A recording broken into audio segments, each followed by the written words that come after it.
भाभी जी, अगर हम एक बार ईशा से। रागिनी, मैं बहुत खुश हूँ इस रिश्ते से। हमारी ईशा ना बहुत भाग्यशाली है कि उसको इतना अच्छा परिवार, इतना अच्छा लड़का मिल रहा है। और भाई जी चाहते हैं कि आज की सगाई बहुत ही सिंपल तरीके से हो, only family and close one.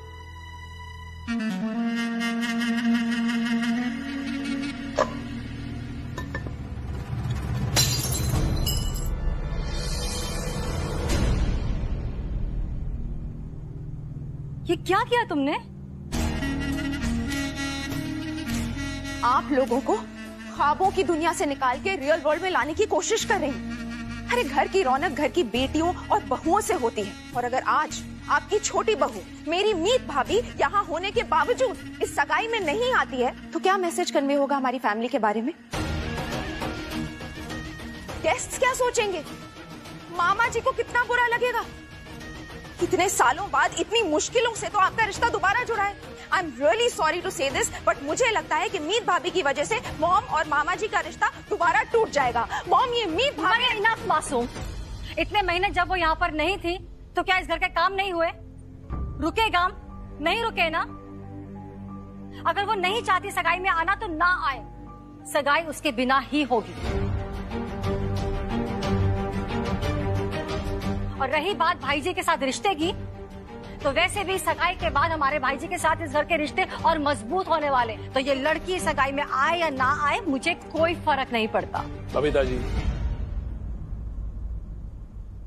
आप ठंडे दिमाग से सोचेंगी तब आपकी समझ में आएगा कि मासूम जो कह रही है वो सही है। मीत इस घर की बहू है और ये फंक्शन बहुत ही इंपॉर्टेंट है, उसका अटेंड करना बहुत जरूरी है। हाँ भाभी जी, भाई साहब बिल्कुल ठीक कह रहे हैं। मीत बहू घर में होती है तो घर की रौनक ही अलग होती है। मुझे भी लगता है कि हम सबको उसे मनाना चाहिए। और जरूरत पड़ी अगर तो हम इस फंक्शन को पोस्टपोन भी कर सकते हैं।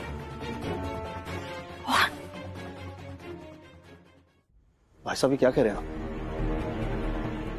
अभय भाई साहब को अगर पता चलेगा तो नाराज होंगे और ये रिश्ता तोड़ देंगे। फिर हमारी ईशा सब एक बहुत बड़ा रिश्ता हाथ से चला जाएगा। राम एकदम सही कह रहा है राज। और क्या कहेंगे भाई जी को कि हम ये सगाई क्यों पोस्टपोन करना चाहते हैं?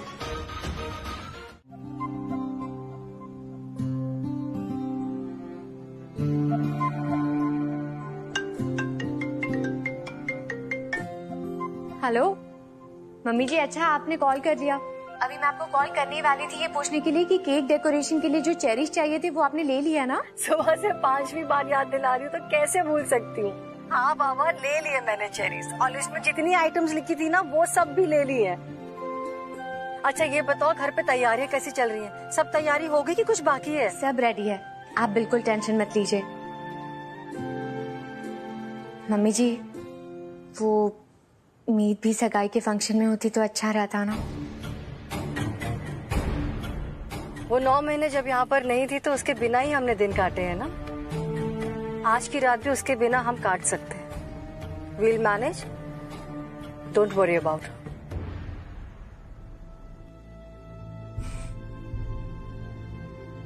रब जी, आज सब कुछ बिना किसी परेशानी और रुकावट के एकदम ठीक से हो जाए।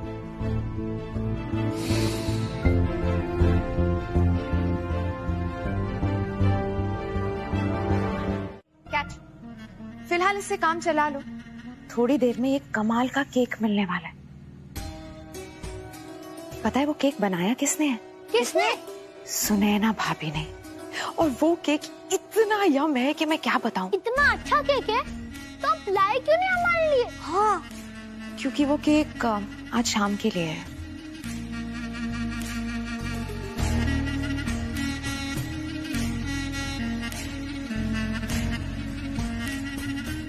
सुनैना भाभी तो किचन से गई, मतलब अब केक के आसपास कोई नहीं होगा। पता है अगर मैं तुम्हारी जगह होती तो क्या करती? क्या करते? चुपके से जाकर उस केक का एक छोटा सा पीस खा लेती। एनीवेज, तुम लोग फिलहाल एप्पल खाओ। बाय।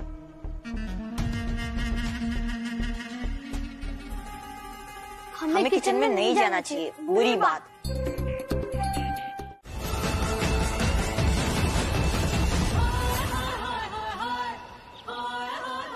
लगता है गाड़ी खराब हो गई। चेक करो क्या हुआ।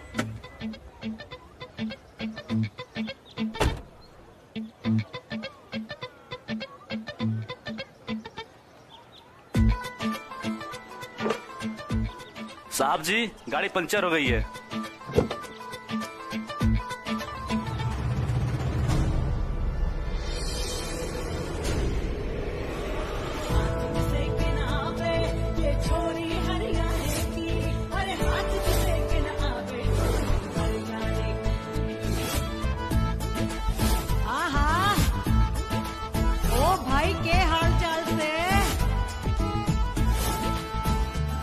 अभी तो सिर्फ टायर की हवा निकाली है, तेरी हवा निकालना तो बाकी है।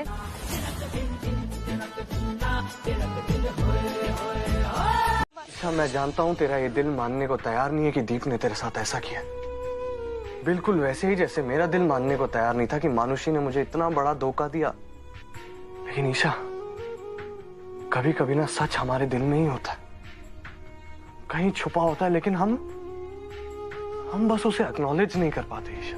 हम बार बार उसे अनदेखा करते रहते हैं, अपने आप को वजह देते रहते हैं, अपने आप को हालात समझाते रहते हैं। ऐसा लगता है हमें कि शायद कुछ गलत हुआ होगा, शायद कोई मिसअंडरस्टैंडिंग, कुछ कंफ्यूजन होगी, लेकिन वो इंसान मेरे साथ ऐसा नहीं करेगा। वो नहीं करेगा क्योंकि आपका दिल उसे मानना नहीं चाहता, लेकिन उस इंसान ने ऐसा किया होता है ईशा। असलियत यही है ईशा कि दीप ने उस दोस्त को धोखा दिया जिसके साथ वो बचपन से बड़ा हुआ, उस परिवार को धोखा दिया जिसके साथ रोज उसका उठना बैठना था, और तुझे धोखा दिया ईशा।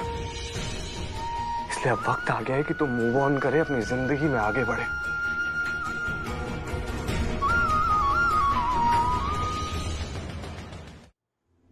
और ये जो लड़का शैंटी है ना, ये बहुत अच्छा लड़का है ईशा। पूरे परिवार ने बड़े सोच समझ के ये फैसला लिया है और तेरी भलाई के लिए फैसला लिया है। ये लड़का तुझे हमेशा खुश रखेगा, तुझे सपोर्ट करेगा, तुझे जिंदगी में कभी अकेला नहीं होने देगा ईशा। तेरा परिवार तुझे खुश देखना चाहता है ईशा। एक बार हम पे ट्रस्ट करके देख ले, सब तेरा भला चाहते हैं। तो मेरा फेवरेट कलर भी नहीं पता, तुम ना मुझसे प्यार ही नहीं करते। मुझे लगा ये तुम्हारा फेवरेट कलर है। यू रिमेम्बर, सेम कलर की टी शर्ट तुम्हें बहुत पसंद थी, एंड आई थॉट तुम्हें ये भी बहुत पसंद आए। वो टी शर्ट थी और ये टेडी है, दोनों में डिफरेंस भी नहीं पता तुम्हें। ये देखो कितना क्यूट है, बिल्कुल तुम्हारी तरह। मुझे नहीं चाहिए। तुमने पता है ना मन्ने वो टेडी वेयर ना पसंद है, फिर क्यों लेकर आया? अरे यार, मेरी दबंग धाकड़ बाहुबली गर्लफ्रेंड की पसंद थोड़ी क्यूट सी तो हो ही सकती ना, इसलिए क्यूट सा टेडी बियर तुम्हारे लिए। एक बार बोल दिया ना मन्ने ना पसंद मतलब ना पसंद। एक बार में कोई भी बात करने समझ क्यों ना आती? संगत का असर है। हाँ, तुम्हारे संग रहते रहते तुम्हारा ये मीत अपनी मीत के रंग में रंग गया है। रंग में तो रंग गया है रंगरेज, पर ना तन्ने अब तक समझ ना आया कि मैं कहने की चाह रही। अरे मैं तुम्हारे लिए लाया हूँ, ये रखो। मन लेना चाहिए। अरे ये लो। ना चाहिए ना मन। तो रखो ना। ना रखना। अच्छा ठीक है, ये रखो।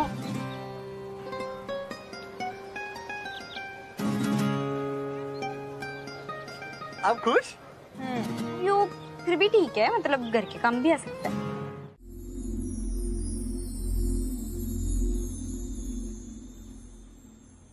मैं पहना दूं? मैं तेरी बीवी हूँ, स्कूल की टीचर ना हूँ जो मैं आई कमेंट मैडम पूछ रहा है। तन्ने परमिशन लेने की जरूरत ना है।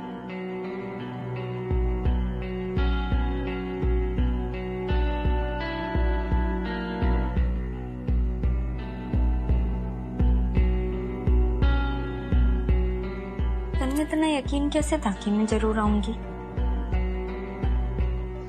क्योंकि हमारा दिल से दिल तक का कनेक्शन है मीत।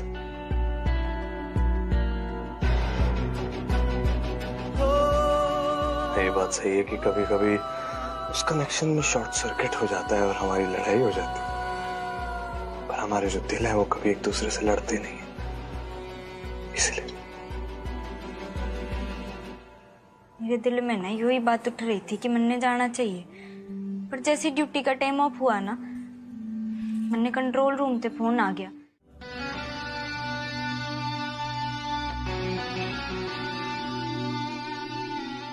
कैसा लगा मेरा तोहफा? तो बिल्कुल तेरे जैसा।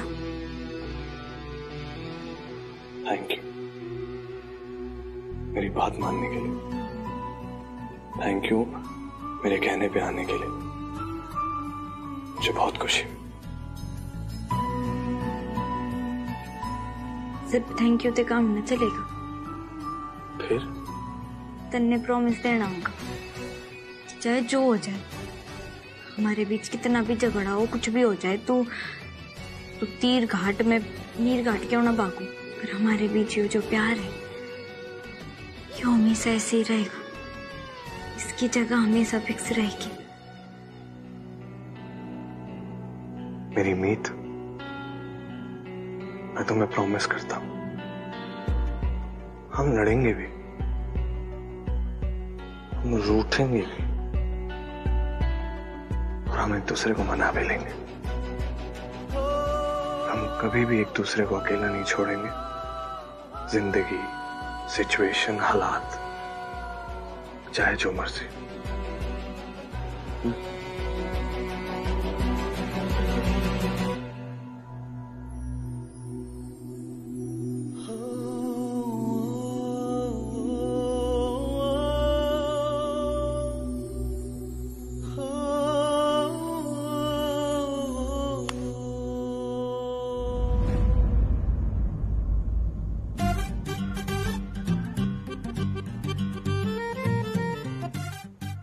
कोई बात नहीं, कोई बात नहीं, इसे हम ठीक कर लेंगे अपनी मीत हुड्डा स्टाइल में, स्टेपलर और पिन्स के साथ।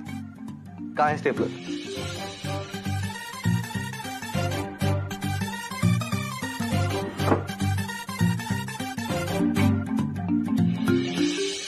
पिन्स तो यही होनी चाहिए। हाँ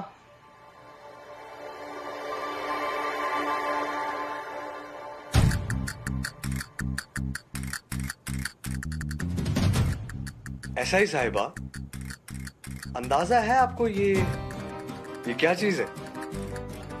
सुई और धागा, सुई धागा, और इसे इस्तेमाल करने के लिए एक तकनीक आनी चाहिए जिसे सिलाई कहते हैं। अकेडमी की ट्रेनिंग ने ना पुलिस वाली बनने के साथ साथ मैंने बहुत कुछ सिखा दिया है।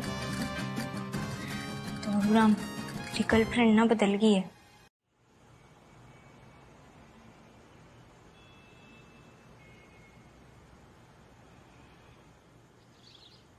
ये कुछ तोहफे आप सबके लिए। अरे भाई जी, इन सब की क्या जरूरत थी? जरूरत तो थी। अरे भाई राम, गले नहीं लगोगे? अब तो समधी होने वाले हम दोनों। अरे बिल्कुल लगेंगे भाई, मुबारक हो। तुम्हें भी। अरे खड़े क्यों? आइए आइए, बैठिए बैठिए।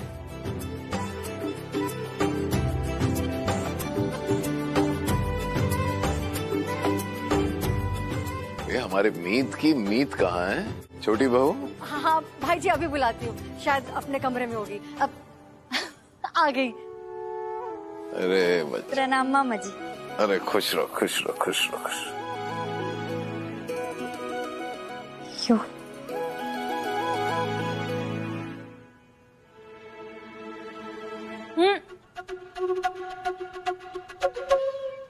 अरे खाने दो, लीजिए ना जीजा जी, लीजिए लीजिए। कोई बात नहीं। अरे वाह,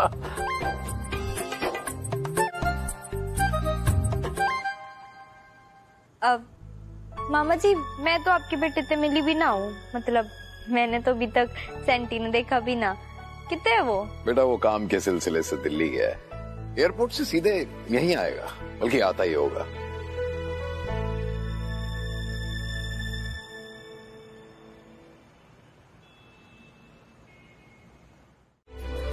लो, सेंटी आ गया। फिर तो मैं ही वेलकम के लिए दरवाजा खोलूं। जा बेटा। हाँ जा जा।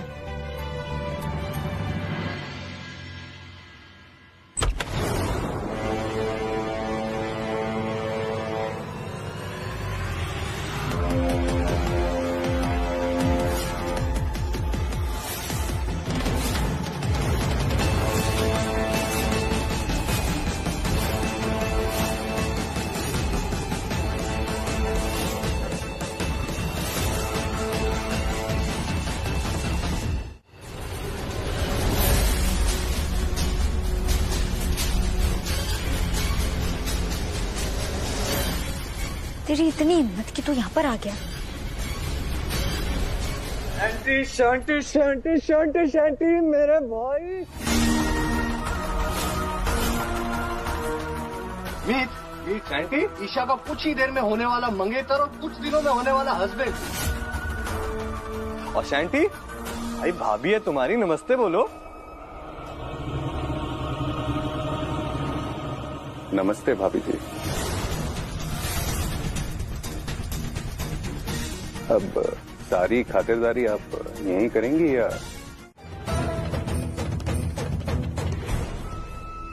ये हमारा ड्राइवर, मैं सोच भी नहीं सकता था इतना घटिया इंसान हो सकता है। आई एम ऑल्सो सॉरी भाभी जी। है आपको नंबर प्लेट अच्छे से याद रहते होंगे, वो चेहरे याद नहीं रह सकते होंगे, हो सकता है। अब ये कंफ्यूजन बोलो या ओवर कॉन्फिडेंस जो भी था, उसकी वजह से इतना तमाशा हो गया, पर कोई बात नहीं। मैं कोई ओवर कॉन्फिडेंट ना हूँ। तू झूठ का पहाड़ खड़ा करके ओवर स्मार्ट बन रहा है ना। हमने अच्छी तरीके से याद है कि मैंने तन्ने ही अरेस्ट किया था। तेरे जैसे घटिया, झूठे और लड़कीबाज इंसान के साथ ना ईसा का रिश्ता कदे तय ना होने वाला।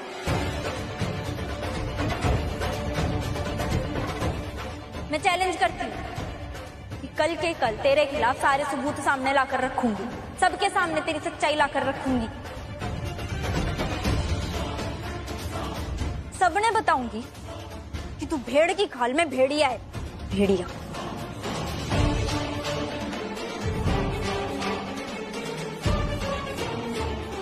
अगर बहू इतने विश्वास के साथ कुछ कह रही है, इसके पीछे कोई वजह तो जरूर है। हमें इस रिश्ते से इनकार नहीं है, लेकिन बेटी दे रहे हैं तो फिर कोई डाउट नहीं होना चाहिए। सही कहते हैं आप जीजा जी। हर रिश्ते की नींव एक भरोसे पर टिकी होती है और कहीं ना कहीं ये भरोसा डगमगा गया। और मीत बहू ने इतनी बड़ी बात ऐसे ही नहीं कही होगी, ऐसे तो नहीं लगाए होंगे इल्जाम। अब ये सगाई तभी होगी जब सबको तसल्ली हो जाएगी।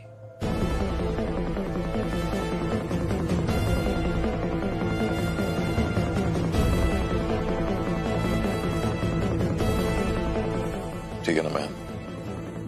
जब तक मीत बहू के लगाए इल्जाम गलत साबित नहीं होंगे, तब तक मैं इस घर में वापस नहीं आ पाऊंगा बहन। भाई जी,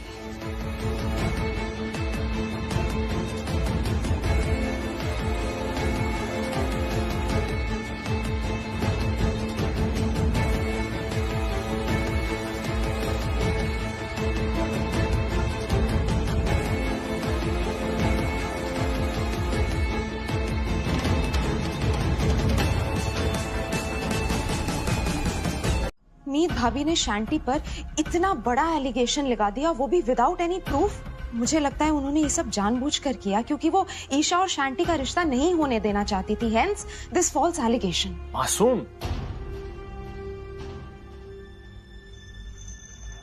तुम अच्छी तरह जानती हो कि मीत बहू कभी झूठ नहीं बोलती। अरे शांति पे तो क्या, वो किसी पर भी इतना बड़ा झूठा इल्जाम नहीं लगा सकती। और इस बार अगर वो गलत साबित हो गई डैड, तो इस एलिगेशन का इम्पैक्ट दो परिवारों के रिश्ते पर पड़ेगा। इतने सालों के बाद इतनी मुश्किल से तो मामा जी के साथ रिलेशन ठीक हो रहे हैं और मॉम के लिए ये मैटर बहुत सेंसिटिव है। मासूम, तुम्हारी ही बातों से तुम्हारे सवाल का जवाब निकलता है। अभी तुमने कहा ना कि कितने सालों के बाद हम उनसे जुड़ने जा रहे हैं,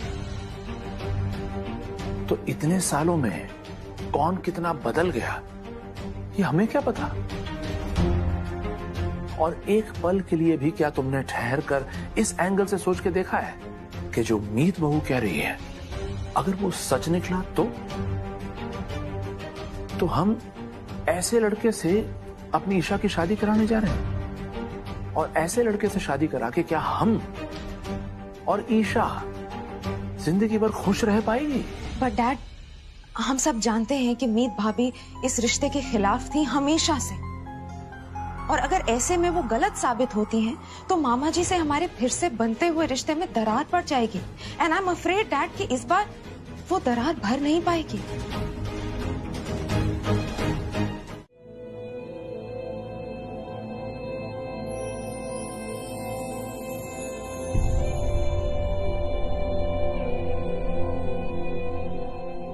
अरे आज ही तो वादा किया था ना कि एक दूसरे का साथ न छोड़ेंगे।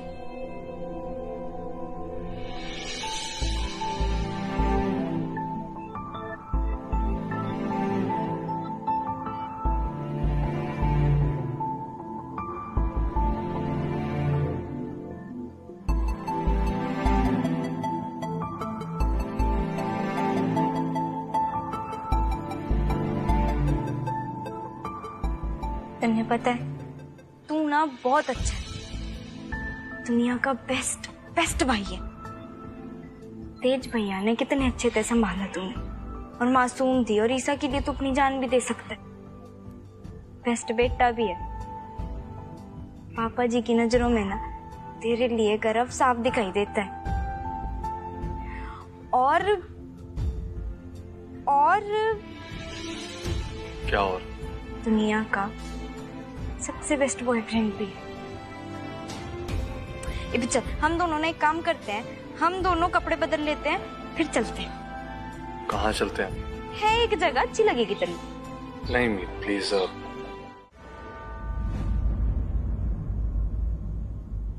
होशियार, सुनैना भाभी को ना बेचारे बच्चों को थप्पड़ नहीं मारना चाहिए था।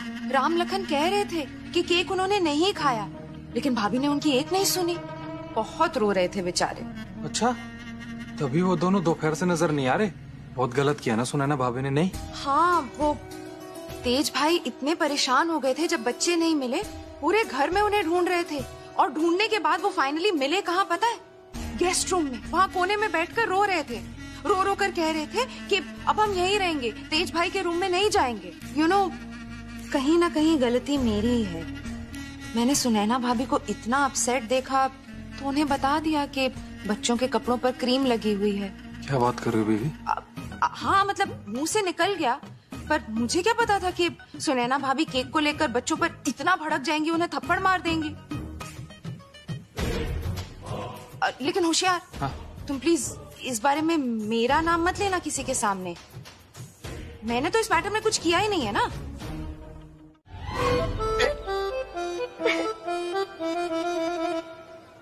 एक सेकंड, ये वही सड़क है ना जिस सड़क पर तुम्हारी बॉल ने आकर मेरे पापा की गाड़ी का शीशा तोड़ दिया था? ये हाँ, वही जगह है जहाँ तू मेरे से डर के भाग रहा था, और मैंने तेरे दौड़ते हुए देखा, तभी तो तेरा नामकरण हुआ था दौड़ू रहा। मैं कोई डर वर के दौड़ नहीं रहा था मैडम। मैंने कहा बेचारी लड़की है, क्या बहस वहस करनी, चलो छोड़ो, जाने दो। अच्छा बच्चू, उस दिन ना बेचारा कोई और ही दिख रहा था मन ने। मैडम, शाहबाद की गुंडी से बात करने के बाद ना शाहबाद की लड़कियों के लिए इमेज ही बदल गई थी मेरी। तुम्हें पता है, मैं आराम से यहाँ से गुजर रहा था और गाड़ी चलाते चलाते सडनली एक बॉल आकर मेरे पापा की पहली गाड़ी के शीशे पे आकर बच गया और शीशा टूट गया। मैं गाड़ी से नीचे उतरा, मैंने कहा ये किसने किया? मैं भागा तुम्हारी तरफ देखा तो तुम सामने से बल्ला लेकर मेरी तरफ भाग रही हो। मैंने जैसी भागने की कोशिश की, मैं गिरने वाला था, अपने आप को संभालते संभालते एकदम से दीप ने आके मुझे सब। अरे क्या हुआ, आप रो रही हैं? भाई ने कुछ कहा क्या? शायद अब आप मेरी बात समझेंगी। मैं आपको क्या बताने की कोशिश कर रही थी। आपको तो मीत भाभी में सिर्फ अच्छाई नजर आती है ना। देखिए क्या किया आपकी प्यारी मीत भाभी ने। अगर उनको इतना ही बुरा लगा था तो वो आपके पास भी तो आ सकती थी ना, आपको बता सकती थी, लेकिन नहीं, सीधा तेज भाई के पास चली गई आपकी शिकायत करने, और उनके मन में आपके अगेंस्ट पॉइजन घोल दिया। आई एम श्योर उन्होंने तो राम लखन को भी अपने पुलिस वाले स्टाइल में धमका के डरा के उनसे सच निकलवा लिया होगा। लेकिन मासूम देव, अगर ऐसा कुछ होता तो वो मुझसे बात करती, वो तेज से ये सब क्यों कहती? ओह सुनैना भाभी, मुझे नहीं पता था कि आप इतनी बेवकूफ हैं। मीत भाभी को तेज भाई से ये बात कहने में फायदा है। आप तो जानती हैं ना कि तेज भाई वैसे ही उन बच्चों को लेकर कितने इमोशनल हैं। इसके बाद तो वो और प्रोटेक्टिव हो जाएंगे और उन्हें अडॉप्ट कर लेंगे और मीत भाभी के सर से बच्चों की रिस्पॉन्सिबिलिटी खत्म हो जाएगी। It's simple.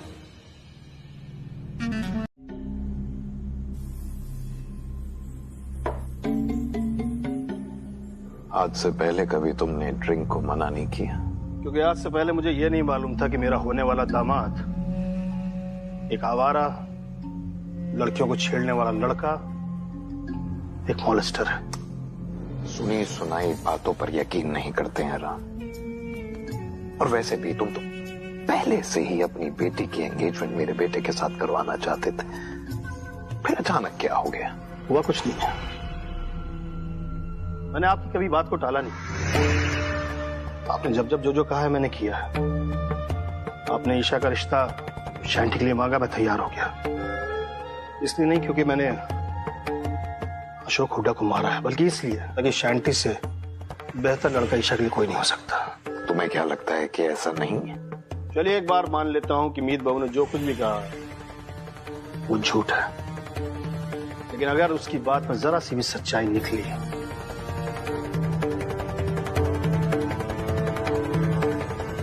तो एक बात याद रखिएगा, ये मेरी बेटी के फ्यूचर का सवाल है और अपनी बेटी और परिवार की इज्जत को मैं दांव पर नहीं लगाऊंगा।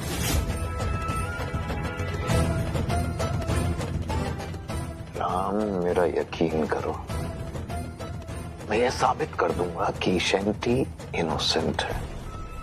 तो ठीक है, बात और मुलाकात तभी होगी जब आप ये साबित कर देंगे कि आपका बेटा इनोसेंट है।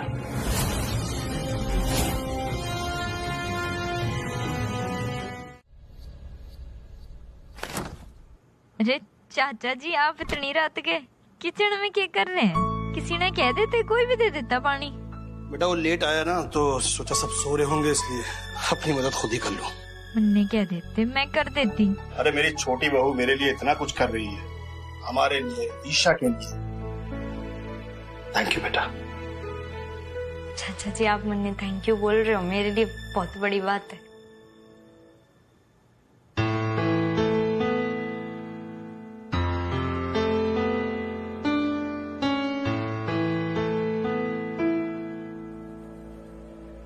वैसे चाचा जी, मैंने ना आपको एक और सच बताना था। सच? कौन है बेटा? न जाने क्यों मैंने ऐसा लग रहा है कि कोई तो हमारे साथ खेल खेल रहा है। खेल खेल रहा? मैं कुछ समझा नहीं। जब तक मैंने पुलिस में भर्ती होने के बारे में सोचा ना, तब तो ऐसा लग रहा है कि कोई तो था जो ना चाहता था कि मैं पुलिस अफसर बनूं।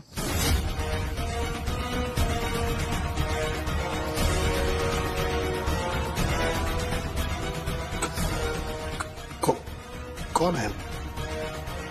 मतलब तुम्हें किसी पे शक है? ना, ऐसा तो कोई ना है जिस पर मैंने शक हो, पर मैं पकड़ लूंगी।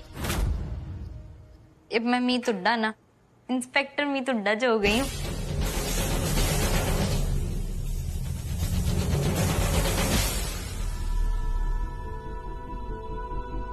बेटा, तुम्हें किसी भी तरह की मदद की जरूरत पड़े तो बेझिझक मुझे कह देना। लेट हो रहा है मुन्ने। मीत, तुम तैयार हो जाओ पहले। तू तो बड़ा बदल गया है। क्यों, मैंने ऐसा क्या किया? नहीं, याद ना है जब मैं डिलीवरी की जॉब पर जाती थी तो तू पूरा शीशा गिर कर खड़ा हो जाता था, मैंने तैयारी ना होने देता था। अब समझी मैं। क्या समझी तुम? पुलिस वाली ने देख कर लाइन पर आ गया तू।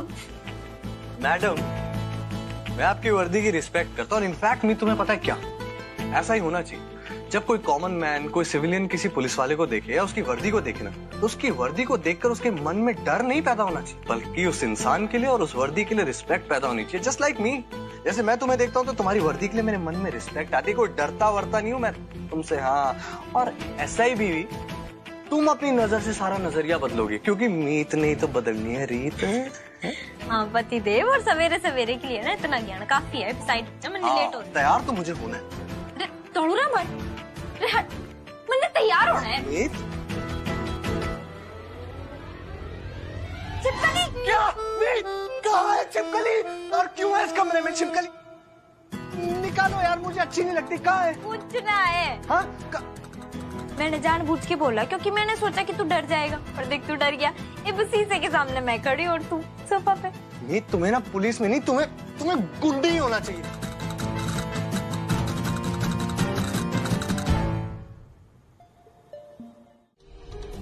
मासूम, तो क्या तुम फिर से ये कह रही हो कि बहू ने जो कहा वो सच नहीं है, या जो इसे मालूम था वो उसे हमें बताना ही नहीं चाहिए था, या फिर ये झूठ बोल रही है? मासूम, मीत बहू कभी झूठ नहीं बोलती। हम सबको उस पर पूरा विश्वास है। और यहाँ पर बात सिर्फ ईशा, मीत बहू या शांति की नहीं है। अभय भाई साहब भाभी जी के बड़े भाई हैं, उनकी फैमिली है। हमें जो कुछ भी करना होगा बहुत सोच समझ कर करना होगा। इनफैक्ट मुझे लगता है कि हमें सबूत का वेट करना चाहिए, और सबूतों के आधार पर ही कोई फैसला लेना चाहिए। पापा जी, मुझे आपका आशीर्वाद चाहिए।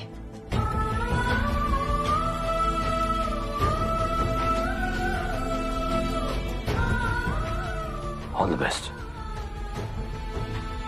माता रानी हमेशा तेरे साथ रहे पुत्र। जा।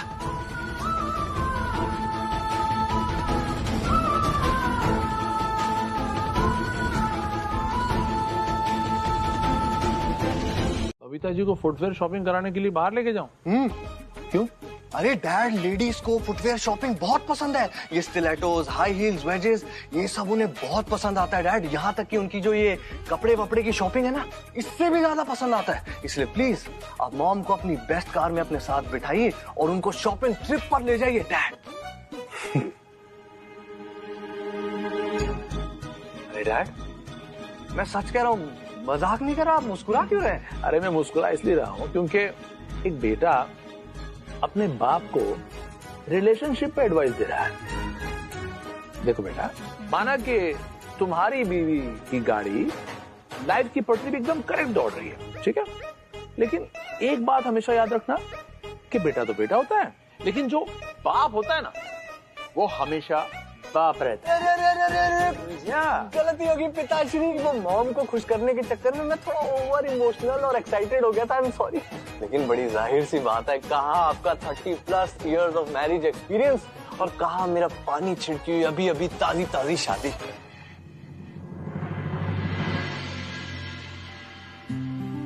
सच कहूं बेटा, जब तुझे और बहू को साथ में देखता हूं ना, तो मन खुश हो जाता है। ऐसे ही हमेशा एक दूसरे के साथ रहना। अरे मीत बेटा, देखना मैं मीत बहू को टिफिन देना ही भूल गई। कोई उस तरफ जा रहा है क्या? मुझे तो लगता है मेरी उम्र हो गई, मैं सब कुछ भूलती रहती। अरे किसने बोला है आपकी उम्र होगी? Ever so elegant, ever so sophisticated, ever so graceful मेरी चाची जान। You are still sweet 16। और ना ही आप डब्बा देना भूलिए, और ना ही मीत डब्बा ले जाना भूलिए, क्योंकि जब वो काम पर जा रही थी उसके बाइक के हैंडल से मैंने डब्बा चुपचाप उतार लिया था। क्यों? क्योंकि मेरा भी अपनी बीवी के लिए डब्बा ले जाने का मन है भाई। मैं भी अपनी बीवी को उसके पुलिस स्टेशन में पूरी वर्दी में पूरी सच्चाई और ईमानदारी के साथ काम करते हुए देखना चाहता हूँ। मैं भी देखना चाहता हूँ मेरी बीवी पूरे टशन से कैसे सारे क्रिमिनल्स की छुट्टी कर देती है। तो लाइए चाची जान, ये डब्बा मुझे दे दीजिए और आप देखना मेरी बीवी जो पुलिस ऑफिसर बन गई है ना, अरे अब आने वाले अच्छे दिन। हाँ अरे ऐसा ही मैडम जी, आइए। अरे लाइए, दीजिए दीजिए, टेबल साफ कर देता हूँ, आप आराम से बैठ के यहाँ खाना खाइए। कूलर चालू करो। कूलर क्या, एसी चालू करो। शर्मा जी, मैं अपने याद हूँ ना, मतलब मन ने तो लगा कि आपकी जो याददाश्त है वो कमजोर है। आपने लोगों के चेहरे याद न रहते, ड्राइवर कौन है, मालिक कौन है, याद न रहता ना आपने। मैडम जी ऐसा नहीं है। शर्मा जी जरा चाबी दीजिएगा, मैं खुद जाकर लॉकअप में चेक करती हूँ। जो भी है मुजरिम तो मुजरिम है ना। चाबी। अरे मैडम चाबी का क्या करेंगी? लॉकअप तो खाली है, ड्राइवर की तो बेल हो गई। किसने करा दी बेल? अरे कोई बहुत बड़ा वकील आया था मैडम जी, बड़े साहब हवा सिंह जी को कुछ पेपर दिए और ड्राइवर को छोड़ा के ले गए। माता रानी की मेहरबानी है जो मैंने लतिका से बात कर ली और वो सच बताने के लिए तैयार है मेरी फैमिली के सामने। लतिका, तन्ने घबराने की कोई जरूरत नहीं। सबने सच बता कि कल उस बदमाश, मेरा मतलब है उस सेंटी ने तेरे साथ क्या किया था। घबराने की कोई बात नहीं, मेरा पूरा परिवार तेरे साथ है। बोल सच।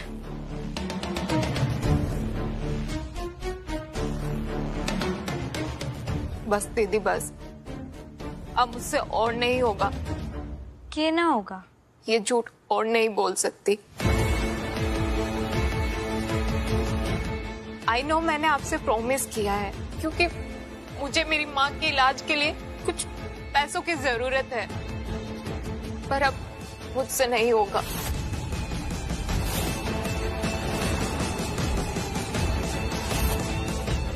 दीदी, मैं एक साधारण से परिवार की सीधी सादी लड़की हूँ। मैं ऐसे किसी भी लड़के के बारे में कुछ भी कह के उसे बदनाम नहीं कर सकती।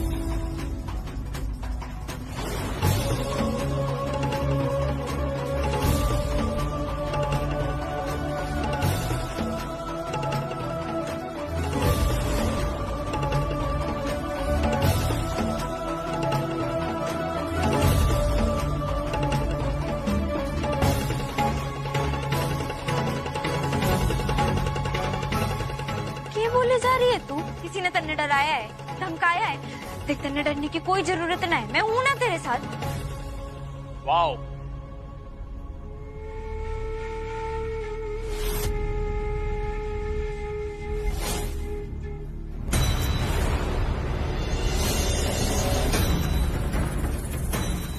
आप तो सही में जीनियस निकली।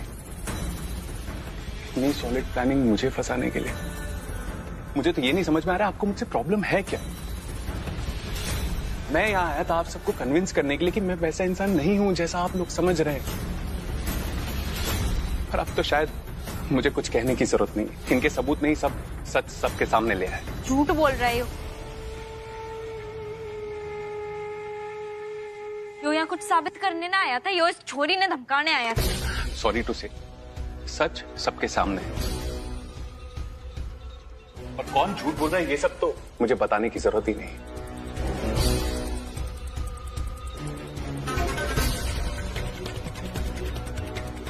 मुझे बस आप ये समझा दीजिए कि आपको मुझसे तकलीफ है क्या। मैंने क्या बिगाड़ा आपका जो आप मुझसे इतना चिढ़ती हैं।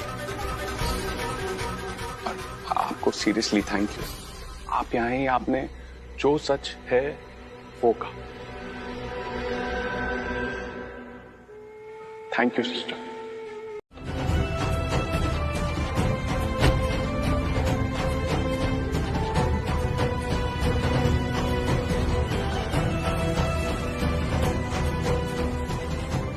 सिर्फ तैयार होने बोल रही हूँ, सगाई करने थोड़ी ना कह रही, पक्के ते कह रही हूँ आज तेरी सगाई ना हो। चलती गाड़ी में एक सड़क पर चलती हुई लड़की को उठाकर उसके साथ जबरदस्ती करने की कोशिश कर रहा था यो। ऐसा ही नहीं छुट्टा रिपोर्टिंग सर, ऐसा ही बन गई हूँ मैं। इवन अब मैं भी नाम और पैसा कमाना चाहती हूँ।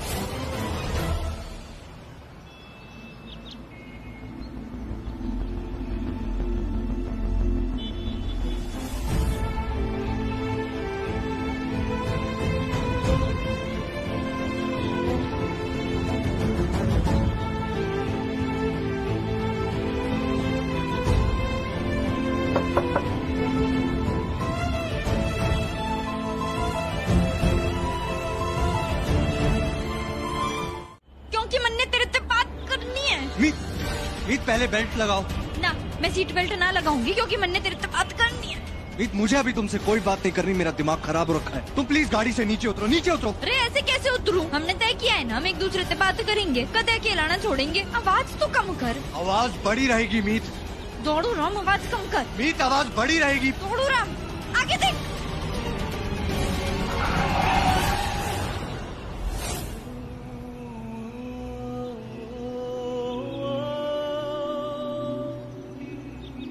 तुम ठीक हो? अभी तो इतना गुस्सा कर रहा था, गाड़ी पे जाने के लिए कह रहा था, जरा सी चोट के लगने वाली थी, इतनी फिकर।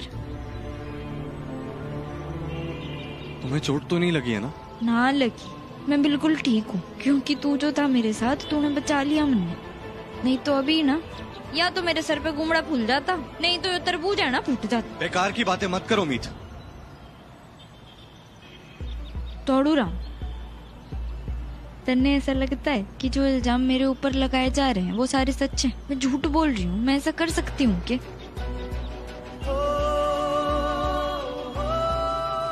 तुम ऐसा कर तो नहीं सकती, लेकिन जब हम दोनों के बीच में भरोसा है तो उस भरोसे के बीच में लेकिन कहां आ गया?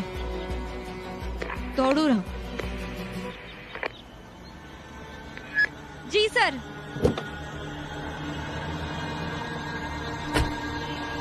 हाँ, मैं रेडी था तुम्हारी हर बात पर यकीन करने के लिए मीत। पूरी तरह भरोसा था मुझे तुम पर, लेकिन जो हुआ उसके पहले तक। जब तुम अपने वायरलेस पे बात कर रही थी ना, तब तुम्हारे फोन पर एक अननोन नंबर से कॉल आया था। पता है वो किसका कॉल था?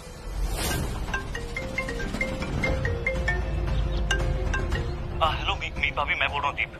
भाभी सब घर पे ठीक है ना? मीत को पता तो नहीं चला हम मिले थे? भाभी बड़ी मुश्किल से मैंने किसी से फोन लेके आपको फोन किया है। भाभी कुछ भी करिए, कोई रास्ता निकालिए, मुझे यहाँ से बाहर निकालिए। तुम चुपके से दीप से मिली थी और ये बात तुमने मुझे बतानी जरूरी नहीं समझी। तुम अब मुझसे बातें छुपाने लगी हो Meet. No, I get it. तुम ईशा और दीप की शादी कराना चाहती हो, इसलिए अंदर बैठे शैंटी पर तुमने इतना बड़ा इल्जाम लगाया कि पूरा अलाहाबाद परिवार सोचने पे मजबूर हो जाए। ना दौड़ू राम, ऐसा कुछ भी नहीं। मेरी बात सुनो। तुम अंदर मामा जी और शैंटी बैठकर इंतजार कर रहे हैं। तुम ईशा की भाभी हो। अगर तुम भाभी के फर्ज निभाना चाहती हो तो फर्ज निभाओ, और अगर फर्ज नहीं निभाना चाहती हो तो प्लीज फर्ज मत निभाओ, लेकिन कोई हंगामा क्रिएट मत करो, किसी भी रस्म में दखल अंदाजी मत करो मीत, प्लीज।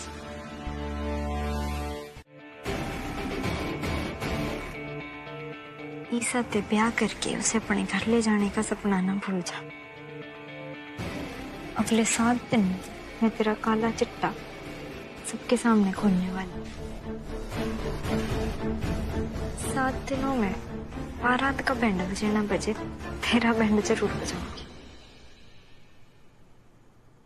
बैंड किसका बजेगा और बारात किसकी आएगी, ये तो वक्त ही बताएगा भाभी जी।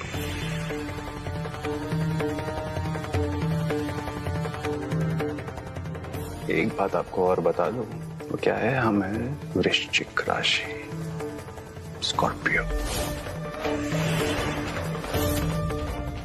और क्या है, बिच्छू को छेड़ना बड़ा हानिकारक हो सकता है आपके लिए भाभी जी।